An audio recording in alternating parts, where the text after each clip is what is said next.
On the front of your work you've been doing, and then you've been traveling with the government and doing work across the multiple government departments, could you elaborate more on those projects you've been working on and how you're trying to connect different modalities and scientific methodologies or mindsets together?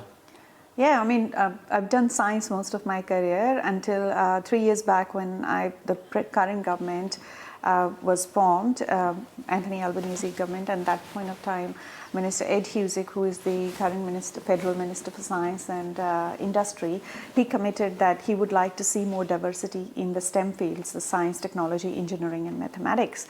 And that was the time when I was invited to participate in the task force. There was three panel members. I was one of the three, and then we were tasked with to find out that why government spent millions of dollars into bringing more diversity into the STEM fields, but yet we don't see the needle being moved much in the last 10 years or so. And I kind of, at a personal level, really connected with that issue because I've come from India. I know how difficult it is to get into a good university, because it's really hard to get into an organization like IITs and that level of things. But I've met a lot of top graduates from India and Pakistan and Bangladesh and a few other countries from Southeast Asia, where they are the top graduates in that country. They come here and they're driving Ubers. Mm-hmm. And that really hurts. I was one of the few lucky ones, I would say, who had a pathway, mm-hmm. because I came as a PhD and then I had some really good mentors. Mm-hmm. Being at a good university, it kind of paved my pathway a little easier, but it's not the same for everybody who comes from other countries. And that's kind of, I saw that as an opportunity when Minister Husic approached me that with this task force, and mm-hmm. I took that on top of my other academic portfolios I've had. But that was one of the most rewarding experience, I would say, and a very close interaction with how you can influence in the policy space and how mm-hmm. you can actually work with the government to create the change that you've always wanting to see.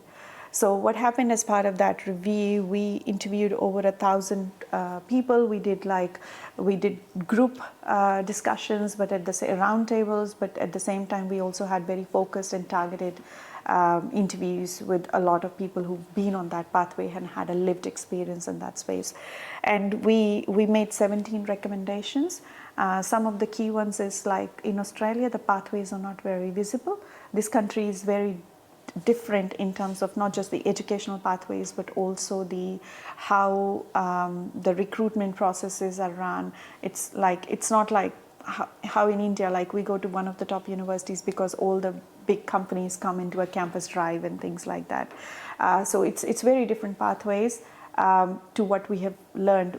How many people know that a PhD is a 3.5-year degree in Australia?